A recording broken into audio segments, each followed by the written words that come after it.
död och grälande.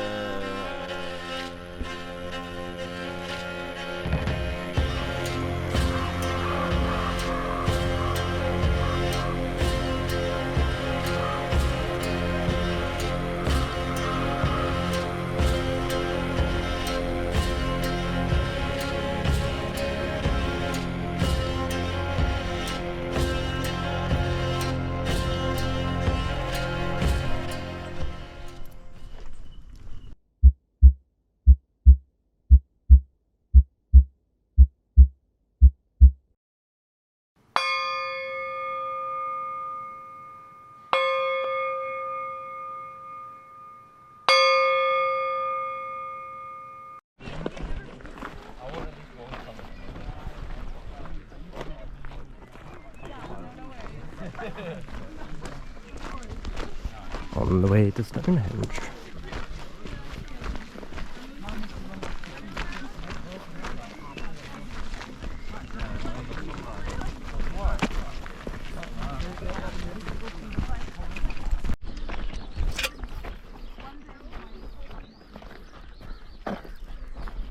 Can't really see in the distance on the camera. Interesting.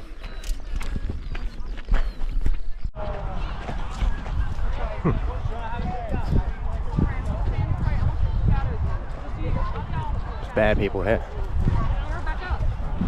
They're probably doing some little ritual thing in the middle like they usually do.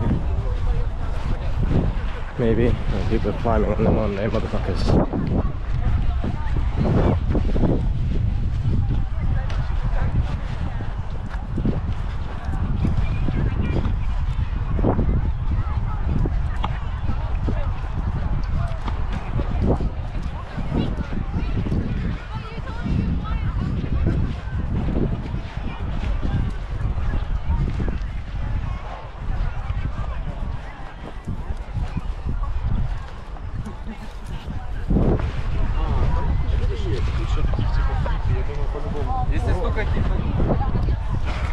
As usual, Filipinos.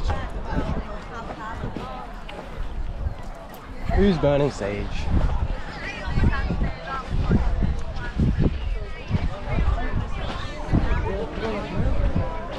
Ah, this guy. Burning sage.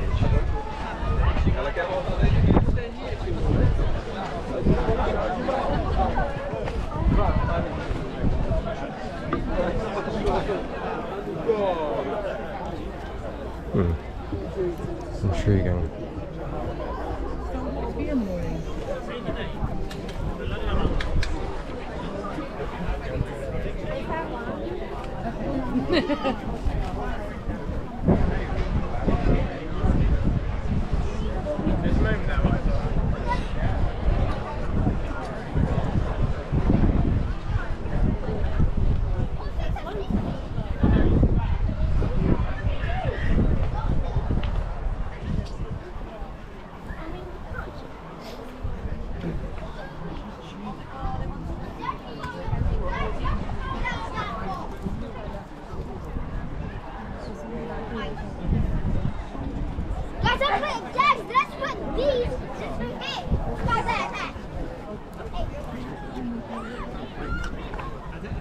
Where is the middle?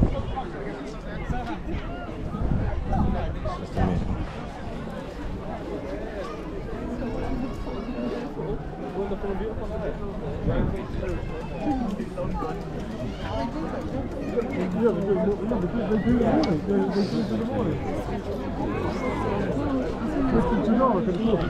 Right, yeah. Actually, there was a sunrise as well.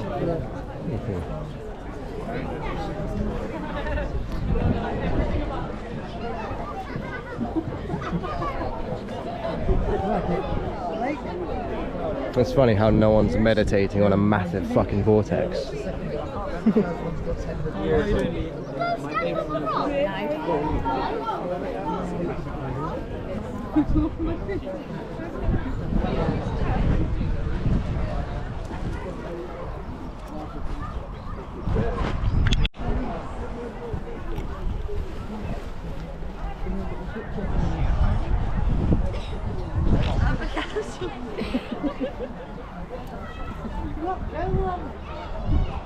Wait, which way is it east?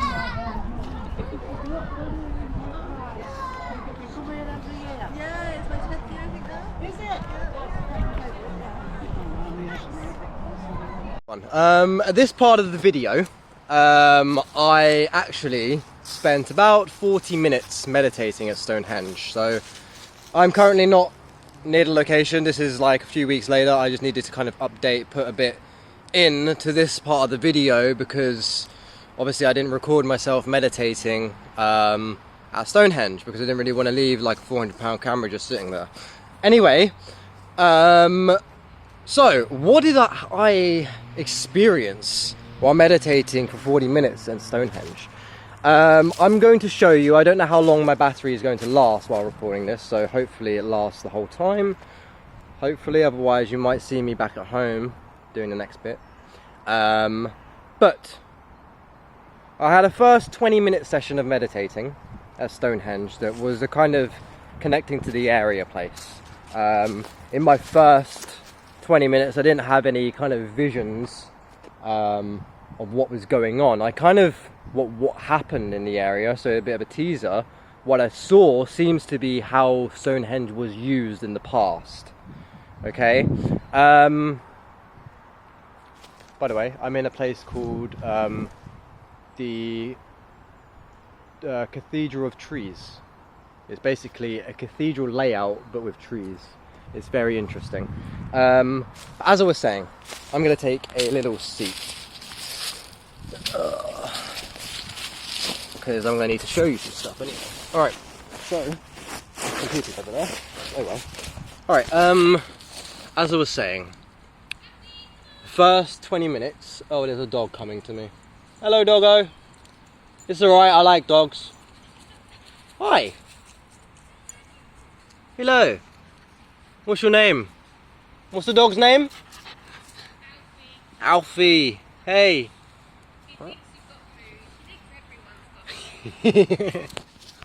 Sorry about that. A dog tried to say hello to me.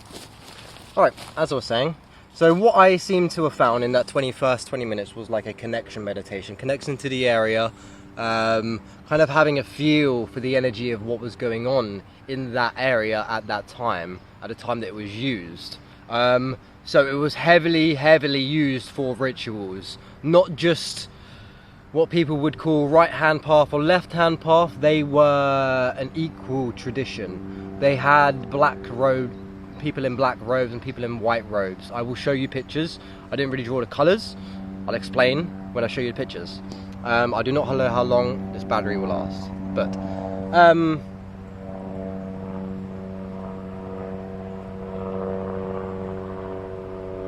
don't worry about that. Alright, so the second meditation, so I spent 20 minutes and then I kind of came out of it. And then for some reason I just felt like playing the Akadua song, Akadua chant, and I kind of put my phone in between my legs and kind of listened to that for 20 minutes while meditating. They were doing a little ceremonial ritual, more like a performance ritual, to be honest with you, while I was doing my second meditation. You can see videos of it actually. It's more traditional witchcraft, but it's more of a show that they do. They get the audience to join in with saying certain names, and to the east and to the west. They get the audience involved. It's not an actual proper ritual. You don't get the audience involved in an actual ritual unless they know what they're doing and the audience is a practitioner. You don't do that in an actual ritual, okay? So they were doing a little kind of ritual thing while I was meditating on my second time. So on my second time meditating, again I lasted about 20 minutes, but I had 3 visions, okay? 3 different visions. The first one was a more, not aerial view, it was a kind of angled aerial view of Stonehenge and 8 people in a circle at Stonehenge with a kind of a slab in the middle that seemed to be used for sacrifice. To be honest with you, it looked like it was used for sacrifice. The way it was laid out with a massive slab in the middle, and people were around the slab, and the slab being flat and it looked like a body could lay on it, It looked like it was that stone was used for sacrificial rites. Whether the place was used for non-sacrificial rites and other things, I couldn't tell you. This is just what I saw and this is what I felt. Okay, so I'll show you that first picture. What page are we? There we go. All right. So, this is the first picture. So that was the first vision. Now Stonehenge, my drawing of Stonehenge is not accurate. I believe there is more like pillars and stuff.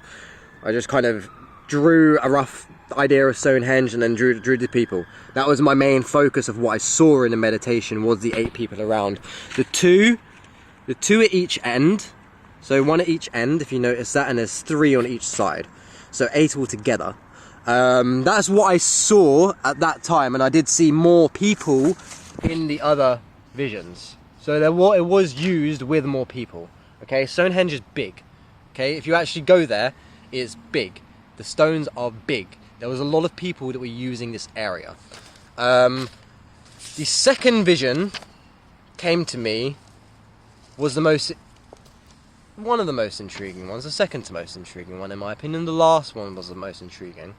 But the reason why it's somewhat intriguing is because what I saw was people dressed in all black. I'll explain after, because I also seen people dressed in all white at the same time doing the same ritual on the same ground. Okay, I'll explain this in a second. This isn't a great image. Okay, this is just kind of what I saw. Imagine like a group of people led by an individual at the front, 2, and then a rows of 3 walking round in a anti-clockwise formation around the circle. The people in black walked in an anti-clockwise formation around the circle. Okay, again, those are my people in black with hoods, black hoods. Just imagine loads of people with black hoods. Again, 1 at the lead, 2, and then 3, 3, 3, 3, 3 in rows. Okay, that's what I saw. Don't know if it's fact. This is what I saw in my visions while meditating. Okay, don't believe. Believing allows you to be lied to. Experience it. Go Stonehenge and meditate there yourself. Okay, and the next one. So this was the most intriguing for me. I saw from an aerial formation, the people in black were on the outside of so Stonehenge has a kind of inner circle and an outer circle, okay? Or an inner set of stones and an outer set of stones. There was robed individuals in black walking from the kind of the inner outer stones, so the ones that kind of block it from being the inner circle and the outer circle. They're walking on the outside of that stone, and there's another set of stones on the outside of that. They're walking in that anti-clockwise around Stonehenge, and those that were dressed in white were walking around the inner circle clockwise in Stonehenge. I'll show you a picture. Again, this isn't a great picture, but those little circles are people's heads. Just my depiction of people's heads, and if you can see, there's arrows pointing which way they were walking. Okay, because I'm recording this on my phone, I'm not sure if you're seeing the right side way up, but yeah, so that's what I saw. So what does that mean? What came to me was that these ancient cultures were fully aware of the required balance within their practices, and what this seems like it would do would create a vortex of kind of pure energy. You could call it the womb of it'd be opening up the womb of the dragon, is what I would define that as. You are like creating a clockwise energy circle with an anti-clockwise energy circle, or Widdishin circle on the outsides. I've never done it before because I've never had a group of people with this many people. Shit. Never had a group of this many people to do it with. But that's just my theory behind it. It would create this vortex to the womb. That's the best way that I can personally describe it. If you don't know what I mean by that, then the vortex to true God, the dark and light, the womb, Not the god, not a goddess, the womb of all. The true God, the all. Okay? The dark and light, the masculine and feminine, the all. It'll be the opening up a gate to the womb, essentially. That's what I felt like it was. Okay, so I thought I'd put that in here because obviously I didn't record myself meditating. I didn't record this after because I had to kind of go back to the camp, record it. I even forgot to, draw it up. I even forgot to draw up the last one when I got to the camp anyway. I looked at my diary and I'm like, oh shit, I need to... Luckily I had it pictured like, yo, this sat in my head for weeks because I literally came back to... Yep, it cut out, so I had to go back to my camp and draw out the last two images before I actually showed it to you guys, because the last two sat with me until I drew it, like at least a week or two. I just remembered vividly these people, black hooded people walking around, and I could see from that bird's eye perspective those white robes walking and the black robes walking. It was just, it's stuck with me. It's stuck with me forever, honestly. But yeah, that was my experience with meditating at Stonehenge on the eastern side. So I'll probably pop in the video like an arrow where I was meditating if I happen to see it in the video.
Focused. Well, do we want to do it after the sunset?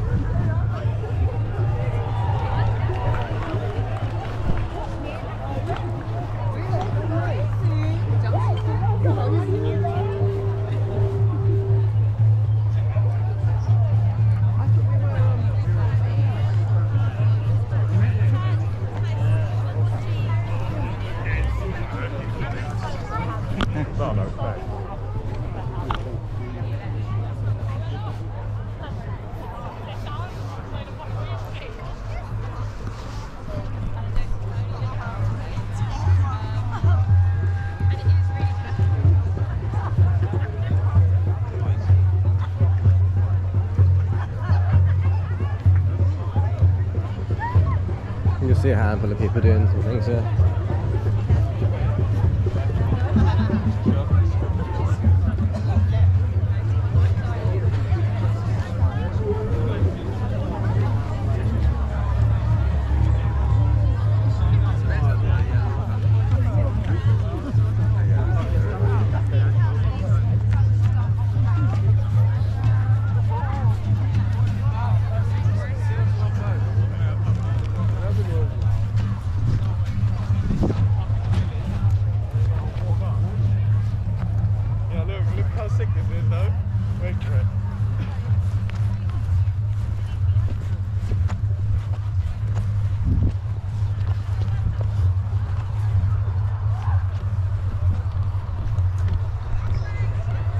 So I'm not staying here for sunset because the ride home when it's dark is super sketchy. So I'm gonna head home now. But yeah, I'm just gonna do some sun gazing. I'm just gonna walk towards the sunset and sun gaze at it.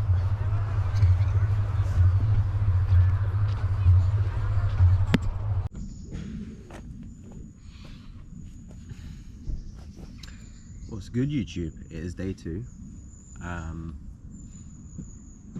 I didn't really stay at Stonehenge. I'll explain why in a moment. I just need to slide this sideways.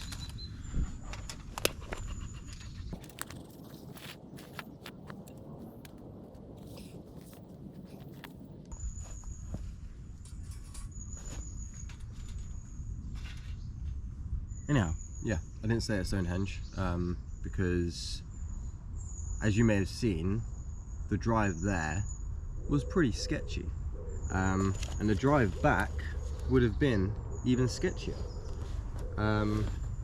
So I decided to leave a bit early, and get home a bit safer. Because yeah, I haven't been driving that long. As you could tell, a lot of roads without lights on, and stuff like that. Anyway, I'm gonna make a coffee.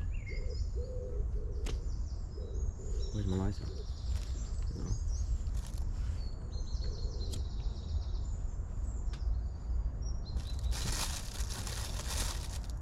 Plan for today though is visit the woods. Go fully into the woods that I'm camping at. See what's around.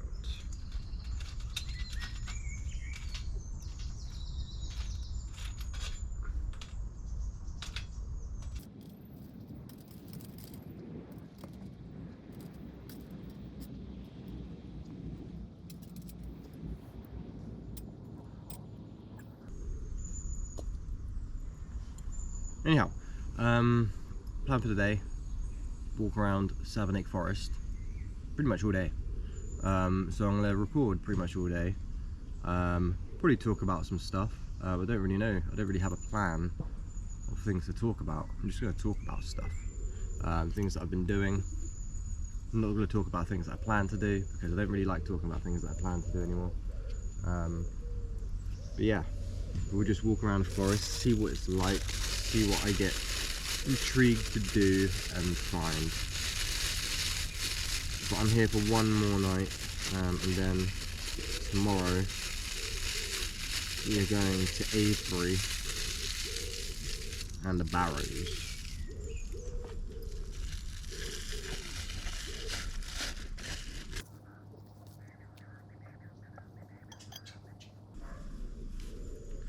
Yeah, I don't really have much to talk about. I've just woke up. I can't really think of things to talk about because I've just woke up. So I'm just going to leave the video recording for a little bit and probably do like a time lapse and make this go faster. Yeah.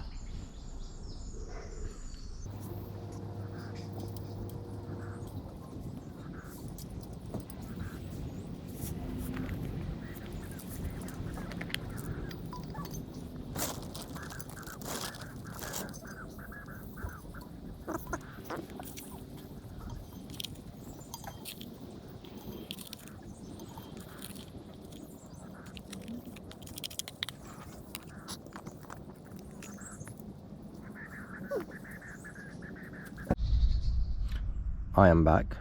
I'm making breakfast. A load of peanut butter and jelly. Peanut butter and jelly.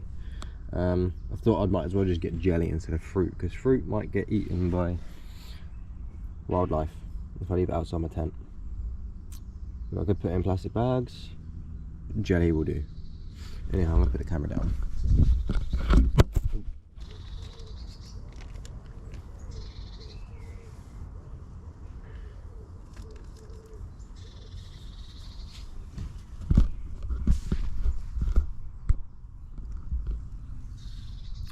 Breakfast, peanut butter jelly. Make it into a wrap.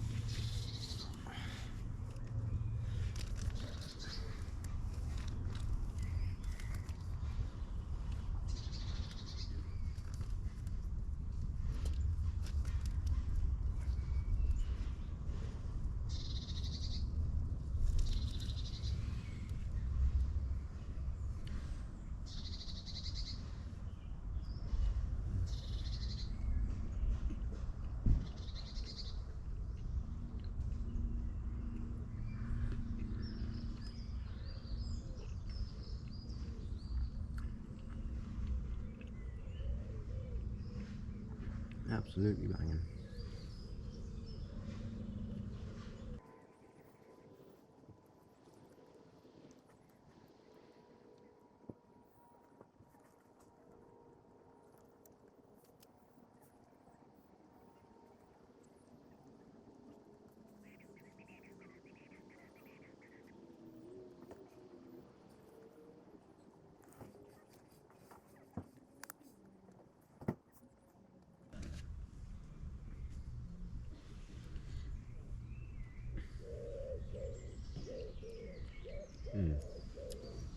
We'll make a few of these before we go on a walk. I might just chill for a bit though. It's still a bit early. Well, not early, it's like 11. Nearly 11. But I just want to relax. I'm tired. A lot of driving yesterday. Or a lot of it. Probably like 4 hours. But it was fun. You should have seen the footage from yesterday.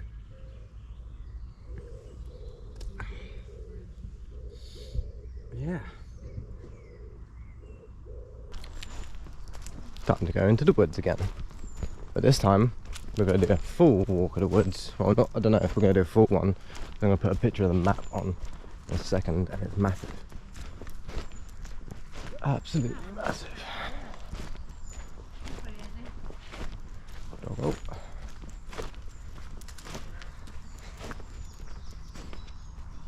Use that stick.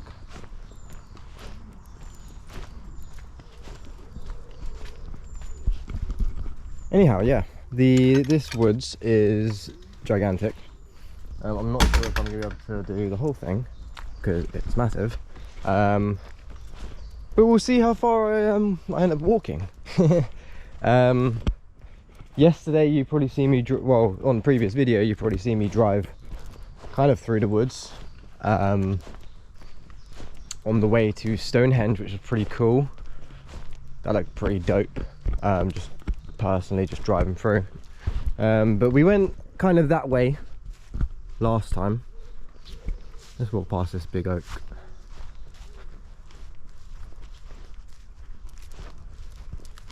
Yeah, we walked past it last time. I'm not sure if we walked past this tree last time because I went a different route. But yeah,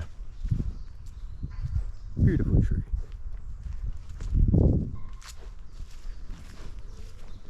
There's loads of old oak trees around. So this forest is called Savernake. Can't really pronounce it. And there's apparently loads of old trees in here. So we're gonna do some exploring and some tree hunting. I think there's signposts for some trees, and I've got a bit of a map on my phone, which is the one that I've shown you guys. But yeah, I don't really know where I'm going. I'm just gonna walk around, see what I find. Sometimes I might put the camera on like a chest cam, and sometimes I may put it on a different one. Depends how I'm feeling. Dude with a dog there. Is that a big tree? Looks like a big tree. This area is cool.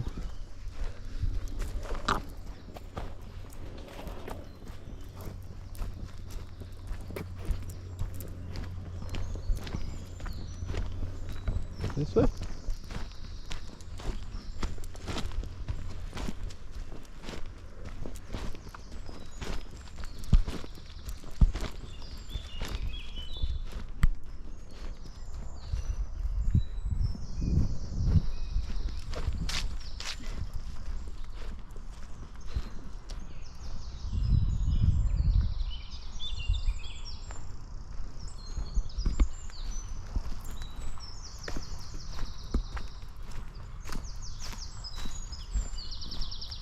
Excuse the lack of commentary. I'm just kind of taking in the scenery, to be honest with you. Let's go get lost in the woods. I do have a compass just in case I do get lost. But yeah, this place is dope.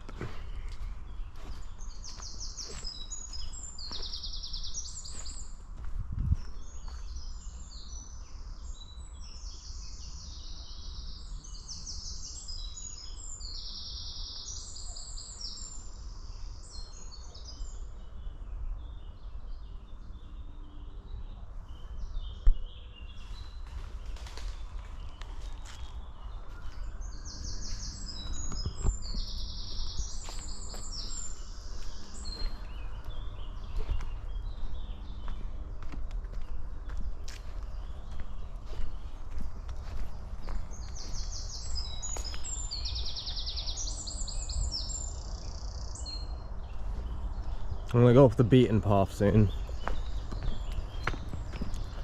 So I believe that is the entrance to kind of little car parking bit I have. Up the pathway.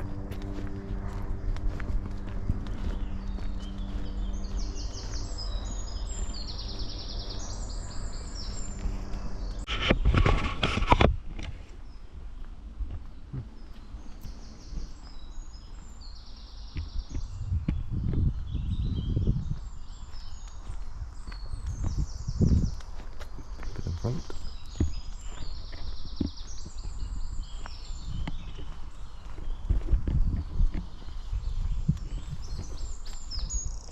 Hello, dog. Hello. Hello. Oh. Hi. Hey, you alright?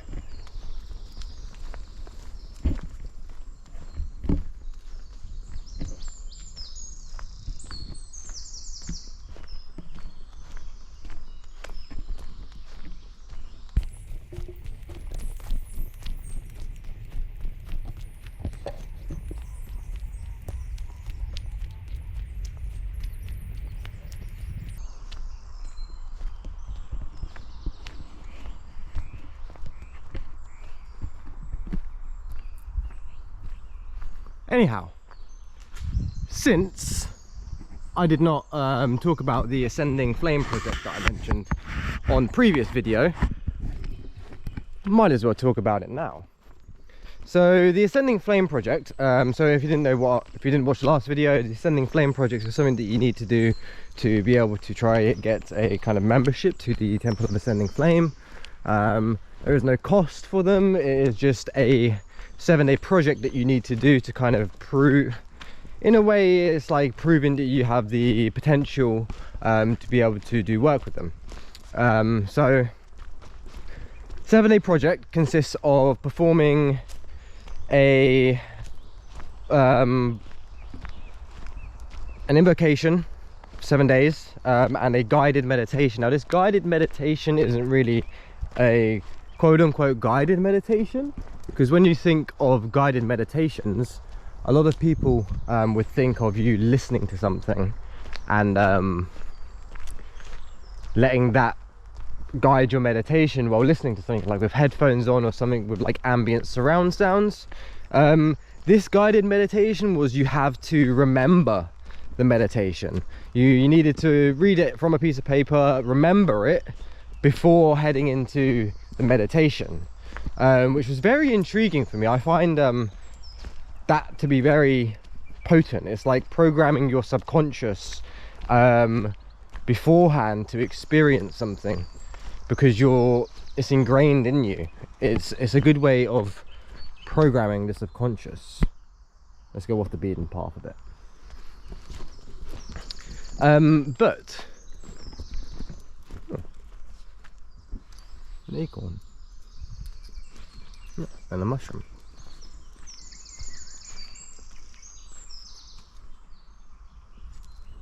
As I was saying, it's a way of programming your subconscious to be able to perceive something, in my opinion. I have tried guided meditations, like what I meant earlier, like listening to something through audible experiences.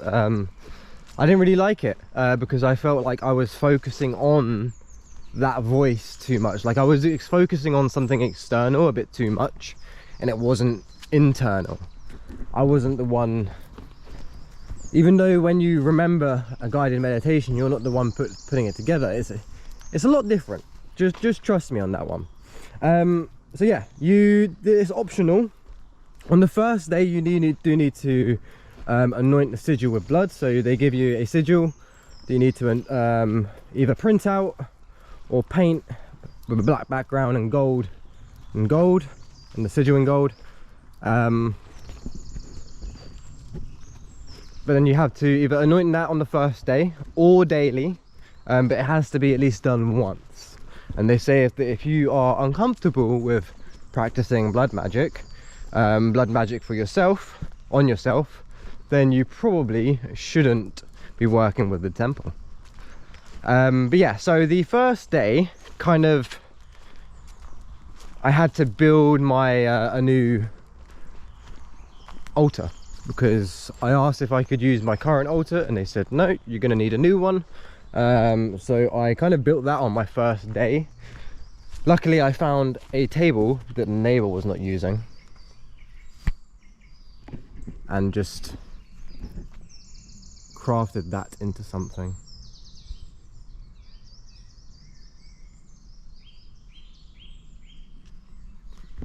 So how I crafted the table actually is, I didn't craft the table, I didn't put the table together. It was already built, it was just a bit mucky, needed cleaning, needed repainting. So I repainted it with a paint, a white paint with a slight mix of monatomic gold and clear quartz. Very small amounts of monatomic gold because I didn't have a lot at the time. And a lot of clear quartz and a bit of selenite as well. Now this altar kit is dedicated to Lucifer, and you're probably wondering, oh, clear quartz and selenite. A lot of people would think Lucifer is a very dark spirit, like a devil or the king of demons. He's not. He's a light-based entity. He's known as Lucifer, which means light bringer, the enlightener, phosphorus. His name is to do with light. It isn't actually to do with anything demonic, but there is associations because he is kind of half and half in a way. Yeah, let's talk about the project a bit more. So I built the altar on the day that I started the project. So I just I built it again. I didn't build it, just painted it. And then I painted the sigil on the same day. I remembered I read all the meditations the day before, and I remembered the first, I planned to have each of the meditations remembered on the day that I was doing it, but like hours before that I was actually going to do the ritual. So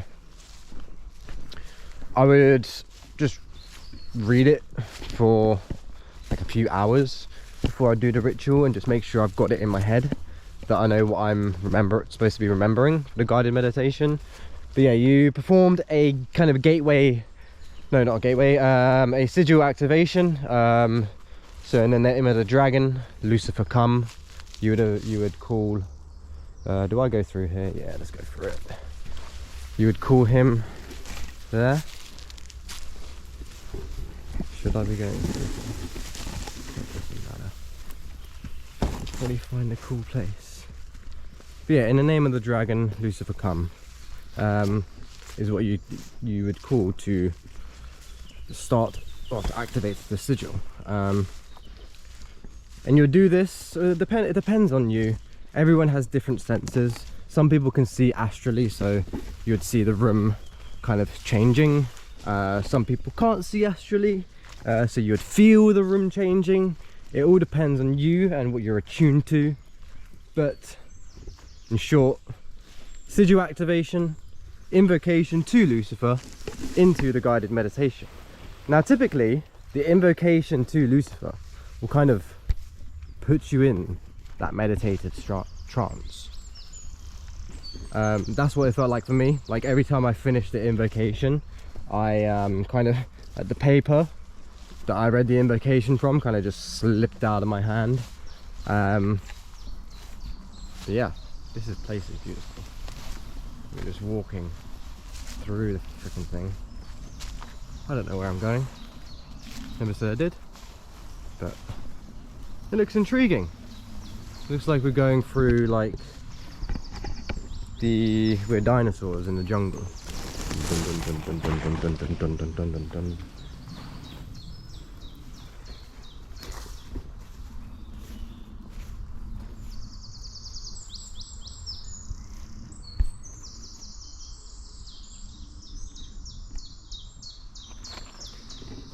Now, a few of the days were kind of easier than the other, to be honest with you. The first day, the guided meditations start off simpler. So it starts off pretty short and then it progresses and progresses and progresses, because each day you need to follow the previous day's up to the previous point's meditation. So you follow the guided meditation up to that point, and then you continue with the next day one, and then the next day you start again. You start from the beginning, go fully through it, and again and again. Now what this does is that it actually makes the previous days a lot easier. I felt like I was kind of sinking through those meditations, not a lot faster, but it felt easier. Certain points of it I felt less, I don't know what to call it, kind of, I'm gonna call it body afflictions, because at one point you had to visualize yourself as a snake turning into a dragon, and for the first like 2 days of doing that part, as a snake I was moving like a snake. Like my body was like trying to move up and down like a snake, which was interesting. Which way do I walk through? These don't look like... but yeah, it gets easier, and I find it is a very effective way of training. I'm so lost, aren't I? Oh well. But yeah, 7 days. Each day is getting progressively longer in the guided meditations. It does get up to a point where I would say the guided meditation is lasting for about 30 minutes, probably on the last 2 days. The last day you create your own invocation to Lucifer, and you allow Lucifer, it's optional, you allow Lucifer to guide your visions, which is what I did on my last day, and that was very intriguing, because during the guided meditations I never had really much audible, quote-unquote audible communication. It wasn't really an external voice, so to speak. It was more like a thought that didn't seem like my thought. But that was on the last day when I did my own one. That was like twice, kind of spoke to me twice, no, three times. Yeah, 3 times. And I only had it like once at the start of the first day doing their thing. Oh, I did intend to find like the old oak trees, but I might have found one, but I ain't got oh, there's a pathway. Huh. Yeah, in short, that was the Ascending Flame project. 7 days of invoking and going into a guided meditation with the Lord of Light. Yeah. After that, you send your report, so you had to do a report kind of to show what your results were, and then you would send it to the Temple of Ascending Flame. I don't really know if I'm supposed to be telling you who you're actually talking to, so I'm not going to. But you send your report to them, they review it, and then they'll basically give you an email kind of giving you a brief overview of what they think of you and the report, saying if you have potential or not. And it'll go from there. They'll send you the Ascending Flame project course, which is like 2 PDFs. Probably shouldn't really tell you what's in them, but yeah, it's just basic Draconian Initiate stuff. You can find most of it in Draconian Ritual book by Azanath Mason. Yeah, 11 weeks of invoking different spirits, focusing on different spirits per week, to get attuned to their temple, essentially, from the look of it. But yeah, that is what is next. I do have a little meeting with someone from the Temple of Ascending Flame soon, but that's probably after. Oh, hello, White Road Oak. There we go, found one oak tree, or one of the old oak trees. But yeah, you speak to someone and you have a little meeting with them, they just want to get to know you, basically. Oak trees, man. Very fascinating.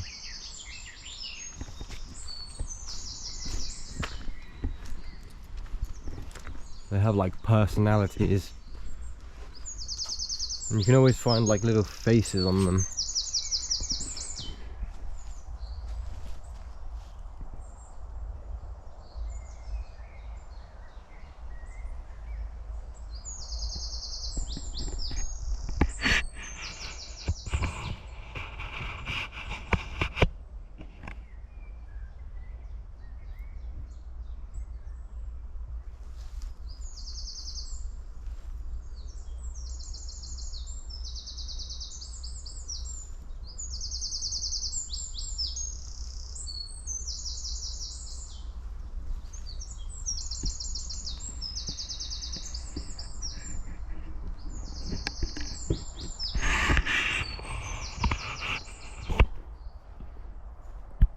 Yeah, that's about it for the Temple of Ascending Flame project. Not really much sure what else I can talk about on it, because there are some things like you shouldn't really talk about the inner projects. That's what they told me. But yeah, I thought I'd just share my experience with the Ascending Flame project and kind of what happened after. Some interesting things happened during and after the Ascending Flame project. I'm not really going to talk about that because it's a bit personal. But yeah, anyway, for now we're just going to have a little stroll through these woods. Natural lawnmowers.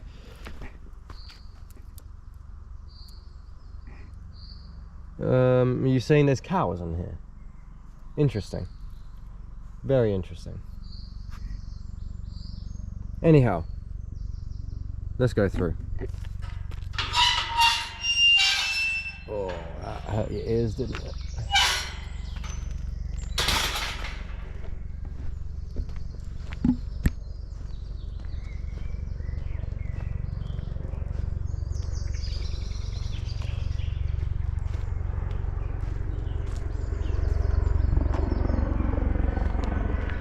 Helicopter.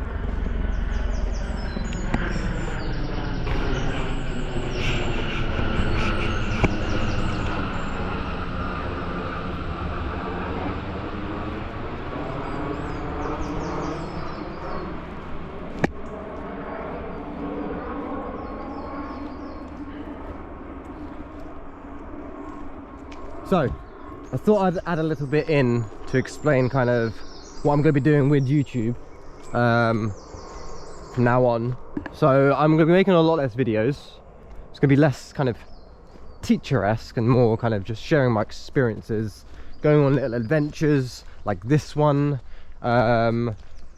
Spoiler for the next one, next proper adventure coming up, that will be Egypt later down the year. Next one after that will be Amsterdam. I'm not sure in between if there's any in between, but hopefully there will be. So look forward to coming for those, because again, if you know me, you know I like Egypt. But there's a lot of things coming. So I'm not going to be posting, I'm probably only going to be posting once a week. Okay, quite literally only be posting once a week, once or twice maybe, depending how I feel. It might even be just like, for example, I'm going to record a lot of footage today. You might get my 3 days worth of footage over a month, something like that, because it's going to be higher quality videos, kind of just better content, just kind of a lot more nature vibes, adventures, just kind of something that you can watch and just chill instead of like having to focus so much on kind of like learning. I don't know, I felt like my old videos are kind of, I'm trying to shove information down people, which I don't really want to do anymore, because what I found is you'll come across information when you need to, and what you need to do to gain wisdom is experience. You need to experience things to gain wisdom. Hence why I got a motorbike, so I can go experiencing. Damn, that's a cool tree. Funky things.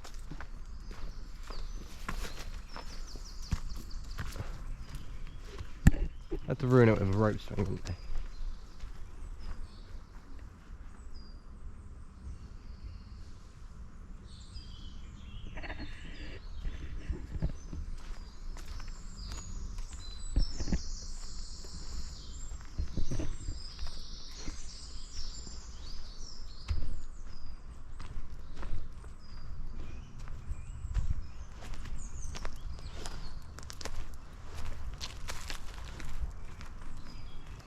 Not very much, maybe I could go that way. But as I was saying, less videos, better videos, in my opinion, hopefully. I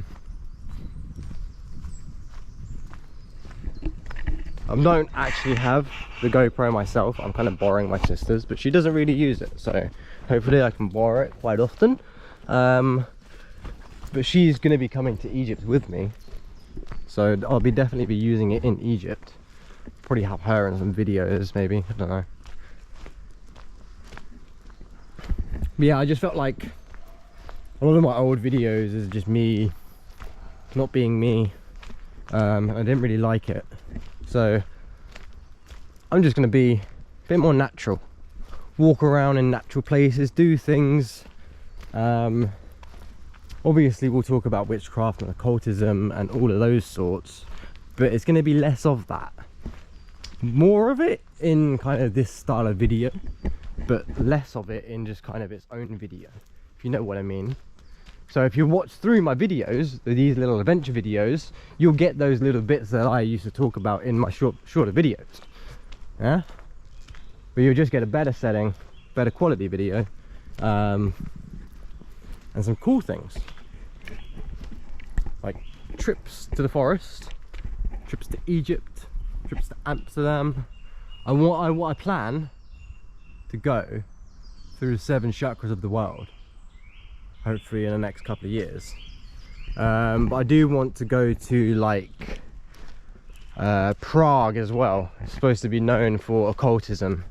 Poland is supposed to be known for occultism as well, which would be interesting. I want to go to the tower of John Dee and Edward Kelly. Apparently it's very potent energy there because they used to do a lot of work. That's where they did the Prometheus works, I believe it was, or the Eokin tablet work. But yeah, a lot of places to go, a lot of things I want to do, and I'm doing them.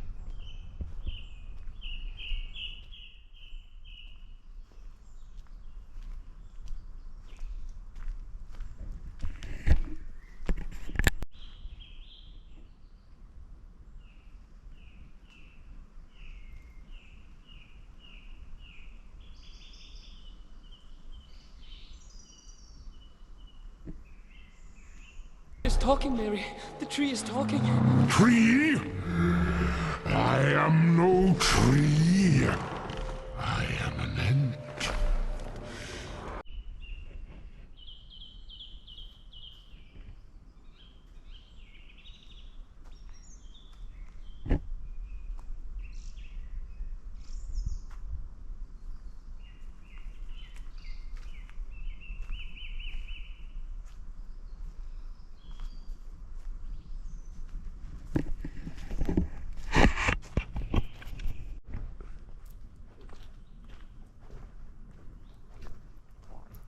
We're on a crossroads.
So, as I was saying earlier, I will still talk about witchcraft and occultism and stuff like that.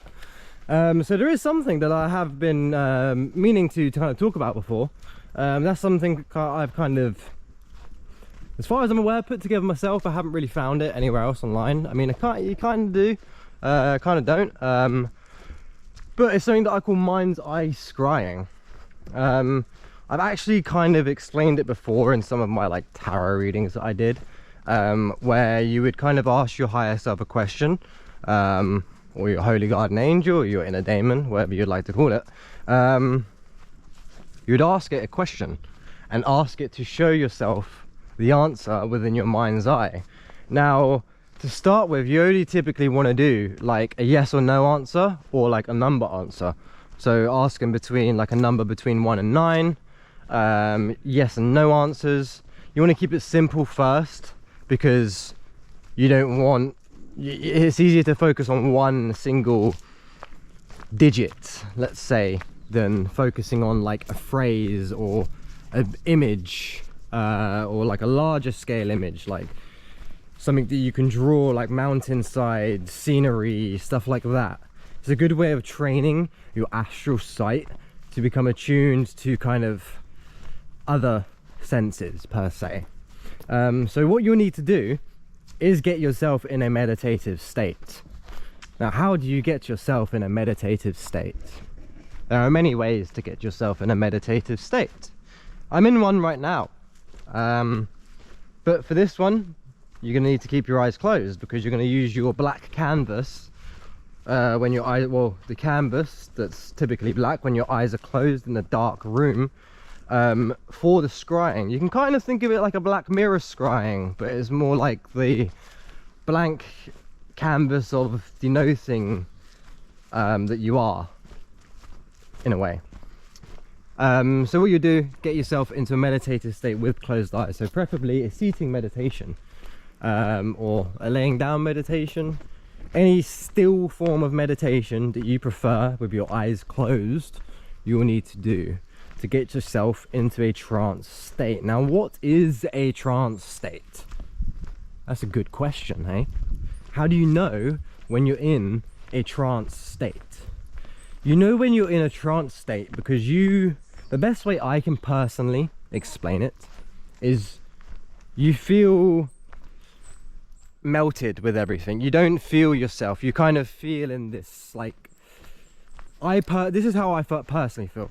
I've never really asked, like, oh, how does it feel like when you're in a trance state? I've never really asked people that question. This is just how I feel. I feel absorbed with everything. I feel one with everything. I feel like I can access everything. That's what the state of feeling you need to be in to be able to perform these kind of activities. You need to be in a state of kind of no mind or nothingness. Interesting. Let's go over here. As I said, you need to be in a state of kind of no mind or nothingness to be able to perform this. But once you are in that state, you're going to need to keep the question that you have in mind, and sorry, this area just got me a bit distracted. The question that you have in mind, okay? Again, you want to keep it simple to start with. Yes, no answers, or options between 1 and 5. Let's say you're doing like a pick a card tarot reading on YouTube. You're watching a pick a card tarot reading. Cool. Ask your higher self to show you a number in your mind's eye. Okay, get yourself into a trance state first. Breathe in and out for however long it takes you to get in a trance state. Then from there, you ask your higher self to show you the answer within your mind's eye. Okay, you will find that you will have digits, symbols popping up.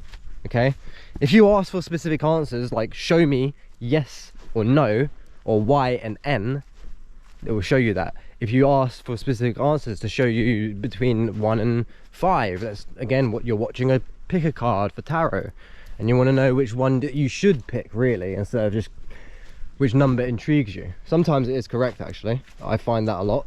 The one that you're drawn to most is the one that you'll actually get. Sometimes it's not. Sometimes it's you have two choices that maybe you should watch or listen to.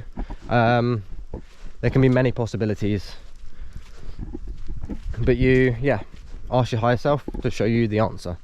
It's as simple as that. Even though it doesn't sound very simple, it is pretty simple. Now what if you can't actually see these shapes when your eyes are closed? You still can't do it. I recommend candle meditations. Open eyes and closed eyes.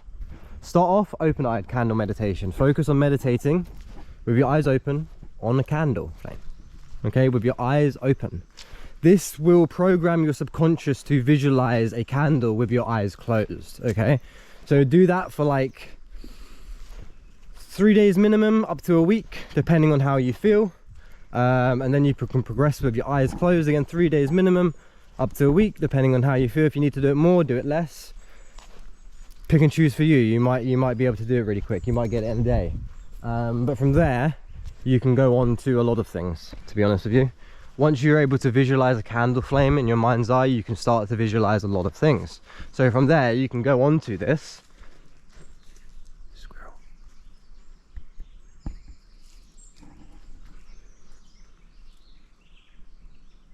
Hello, friend. As I was saying, from there you can go on to the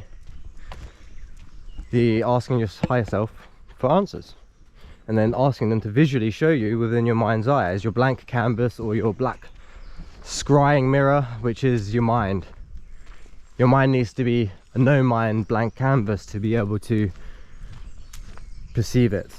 Okay, this is what I've found to be most effective for me personally. Everyone is different. Everyone goes through different experiences differently. But yeah, that's one thing I thought I'd like to share in this video. I have been meaning to make that video a while ago, but I just, as I said in my previous video, I haven't really been, I've been busy. I've been focusing on doing stuff. Okay, I've been getting a motorbike. I've been saving up for holidays, saving up for little trips like this, so I can provide better content for people and kind of better experiences for myself.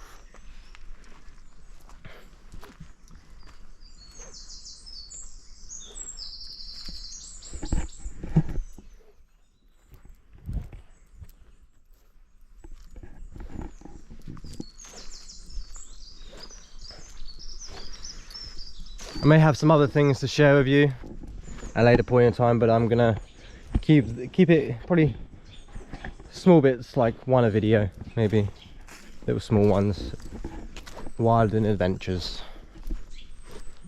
Previous video was more me going Stonehenge, kind of saying hello again. Why is this barbed off? Maybe that's private property. I have no idea where I am right now, but it doesn't matter. Just keep going.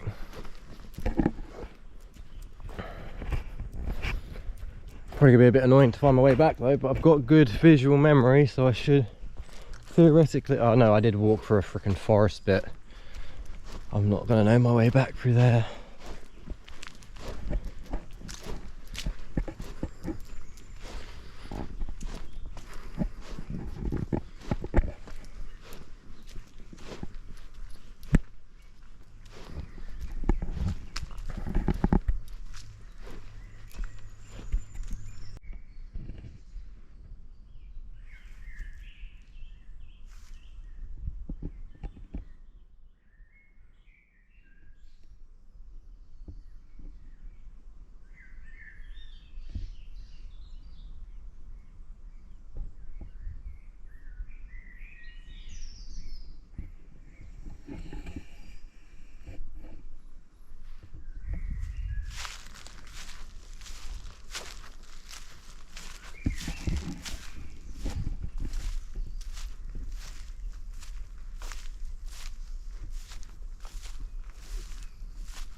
as I was saying earlier,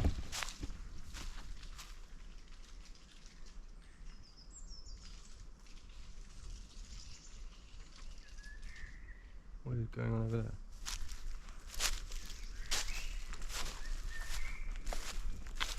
As I was saying, oh, what is going on over there? This shit falling from a tree. Interesting, they're like the only two pine trees I've seen.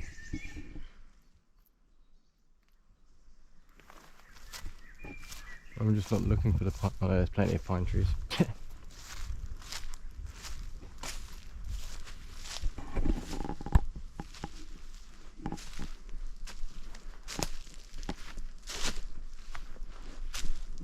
Oh, this is an oak tree. Another one. True Braden oak.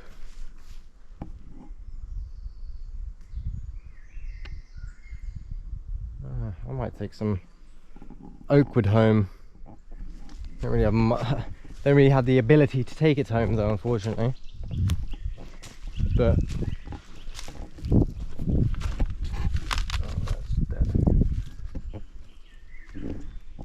I was going to say maybe I can find a sturdy little staff to walk around with.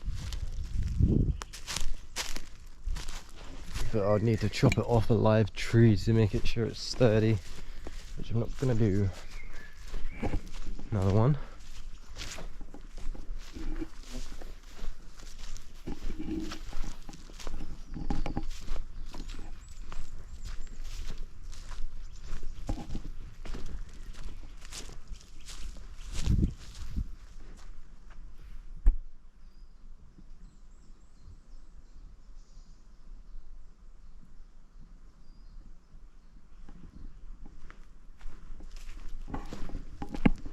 Oh yeah, as I was saying, I'm going to be doing little trips like this. I've got another one planned in July, so that'll be another little 3-day trip. Don't know if I'm going to be going on my own or with someone else, not sure yet, we shall see. But this is interesting, looks like people have made little camps here. Trees have been chopped and stuff.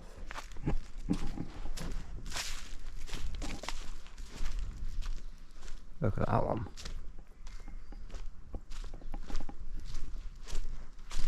So this is good oak. Did it come from an oak tree? No. I'm not sure what tree is that.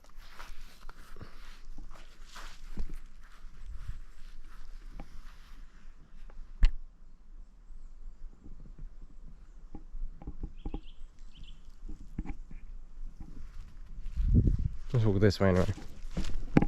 So yeah, I got a trip planned the 28th. Don't even know where I'm going. Probably somewhere with another woods nearby or something. But yeah, a lot of things planned. Not really going to talk about all my plans because I find when I talk about all my plans, some of them don't go through. So I'm not going to talk about them all.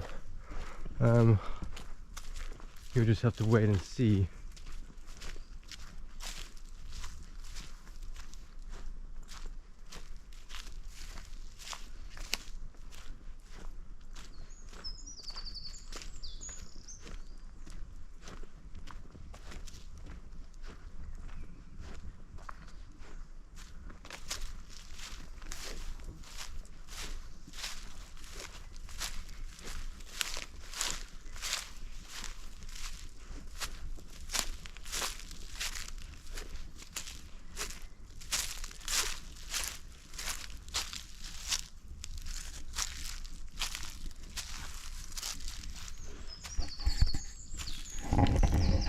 Oh. Found a nice little place to sit down to talk about something. Actually, that's a better tree stump. Nice and flat one. Oh. Alrighty, what is good? So, today, I just wanted to talk about something that people are probably going to find strange the way I put it, but if you understand certain topics, it makes a lot of sense. So destruction is coming. What do I mean? Quite literally, destruction of what we know, how we live, is coming. Take that how you want to take it, because it's going to happen in many different ways. Physical destruction of the social society that we live in, destruction of the self. Now this is due to the people that are destroying their old selves, okay? As above, so below. This is basic Hermetic principles, okay? When you destroy your old self, you're also destroying the old external you. These things that happen, these organizations, governments, are going to be destroyed because of spiritual people. It sounds weird to put it like, oh, the people that are trying to better the world are going to cause the destruction. This is the case. Because life does not grow without destruction. Life does not flourish without death.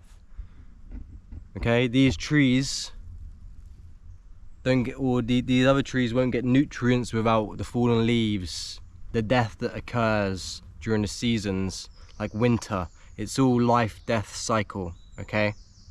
It's all a cycle. Now that means for us, when we destroy our old selves, what happens is our perception of the external changes, which leads to an external change in our reality. Okay? Now, was your quote-unquote awakening or kind of wake up easy or peaceful? Probably not. So will the wake up or the renewal of society be peaceful? No, it will not. Okay? We have put this into motion, the destruction of the environment. Not when I'm saying the environment like this, but the environment is the things that are around you. Okay, the old world, the old way of living is going to be destroyed because of people like us trying to make it a better place. By becoming better people ourselves, destroying our old selves, as above so below, is going to destroy the external self. Okay? All of this is you, and it's not you. It's all a big paradox. Everything is a paradox. But yeah, I thought I'd put that into one of these little videos. Okay? Because it's very important. You don't hear many people speaking on stuff like this. I mean, I've seen Sadhguru talk about it. And maybe like one or two other people, but not in the way that explains it like it's you're the cause, we're the cause. It's true. We are the cause of the apocalypse, the unveiling of the truth. But also, people will take the apocalypse as a quite literal apocalypse, which is why they have been subliminally programming us with apocalyptic scenarios since pretty much the day most of us were born, especially in my generation. We were born into zombies, we were born into kind of military shooter games, we were born into all of it. It's called programming. They program us and they condition us to prepare us for it. Okay? There's a whole bigger game than people realize what's going on in these parasitic entities that people call devils and demons. They're not devils and demons, they are just parasitic archons draining soul force of people. And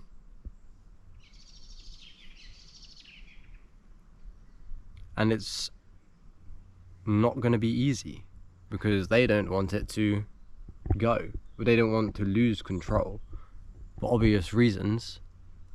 There's an abundance of people to drain. But yeah, I think I'll leave it at that. It's Hermetic principles. Study them, read them. As above, so below. As within, so without. You destroy your internal, you destroy the external. Simple as.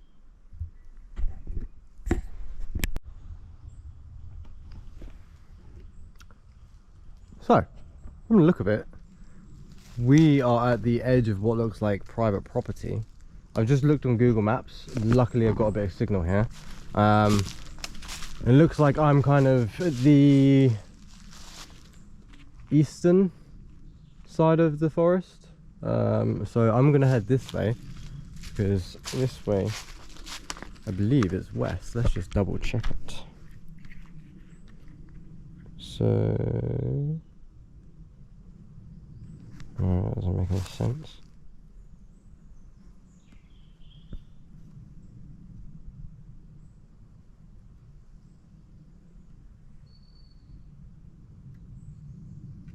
Okay, we're going south. Apparently. I don't think the compass that I have is working properly. Because according to Google Maps it's east, it's west. According to the compass it's south. So I'm not going to trust that compass. Maybe we can walk along the edge of this. There's a lot of shit around here. I don't know what sort of animal is doing these massive turds, but there's a lot of them. I don't think it's horses, because it's a bit awkward to ride your horse through here. And they were talking about cattle coming through, so maybe, I don't know what it is. Yeah, more of it. Those of it. Bloody hell.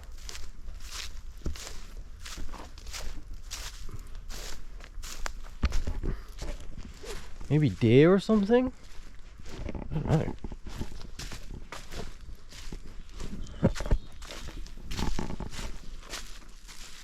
For sure, just stepped in some.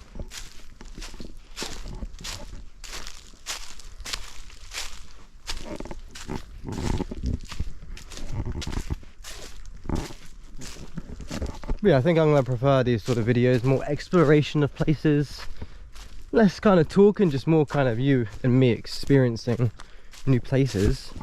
A little bit of talking obviously, but right, where the fuck are we?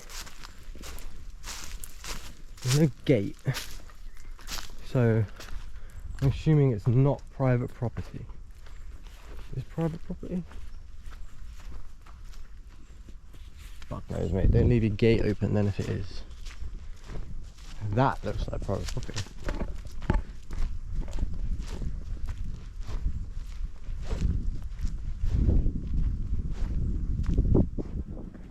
Pathway down there.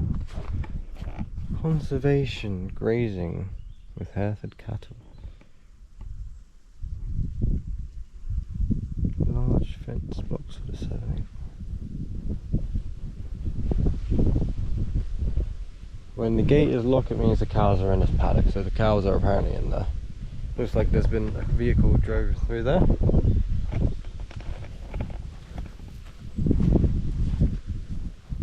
They will usually ignore you if you not ignore them.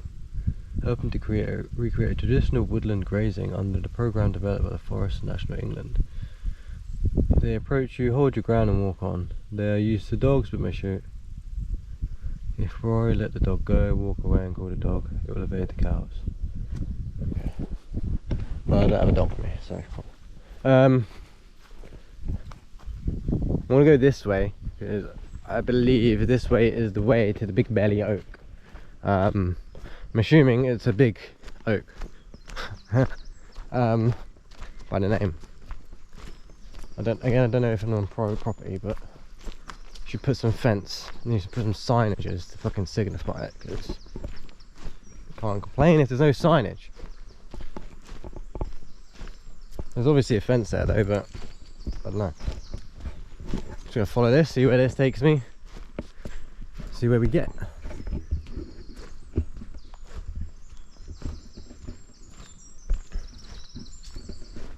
This is a nice environment for us. You just get the ambient sounds of nature, the birds. I love birds.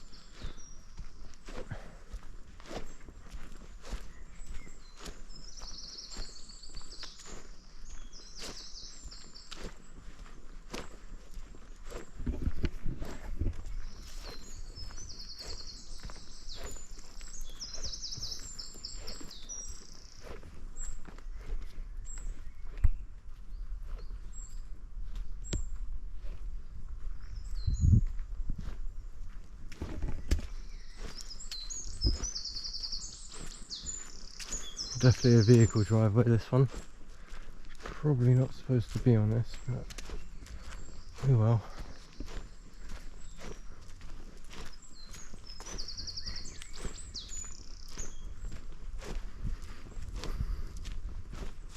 Probably should have got a map as well, but the compass is not freaking working, no point. I mean, I did get a map on my phone, but yeah, the compass isn't working. I have a freaking clue where I am.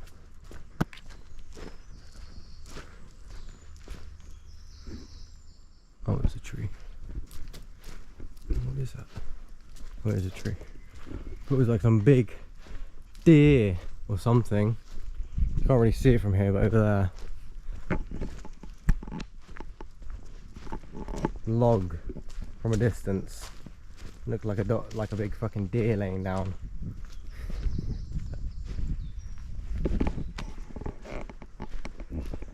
Building there. Maybe I am not supposed to be here. Okay. There is a place called Thornhill. That is private land. But it doesn't mean I can't be on this bit. So you can drive through here. No public right of way.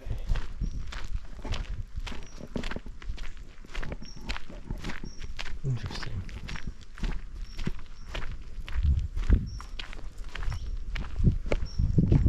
Remnants of something there. Wonder what that was. So I can drive through here. What the fuck? I always thought I couldn't. I wanted to like take the bike through in some places. What road are we on? Oh, I think I know what road we're on.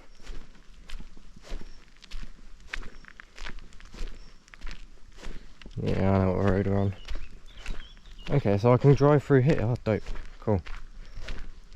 Might show you guys me driving through this bit.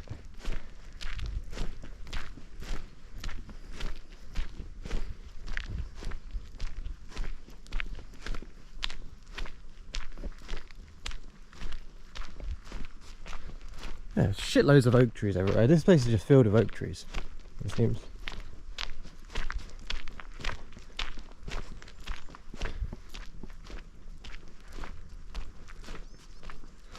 That bit's back into the forest.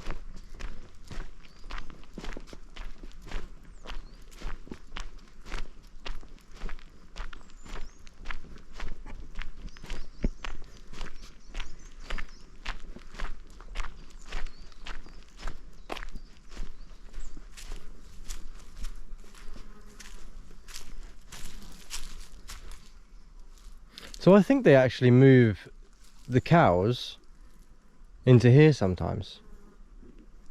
That's pretty crazy. Interesting.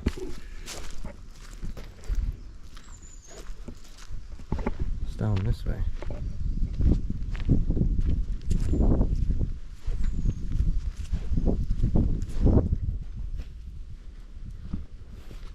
I have a feeling I might not supposed to go down here. I don't know. Let's go down here.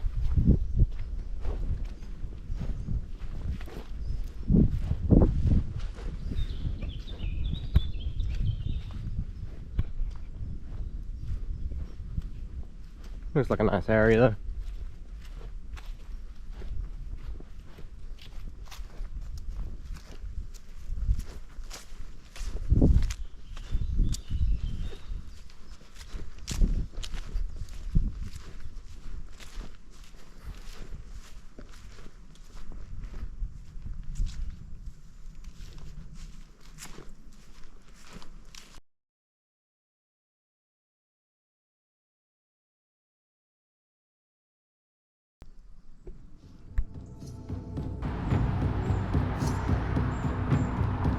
That is a big belly oak.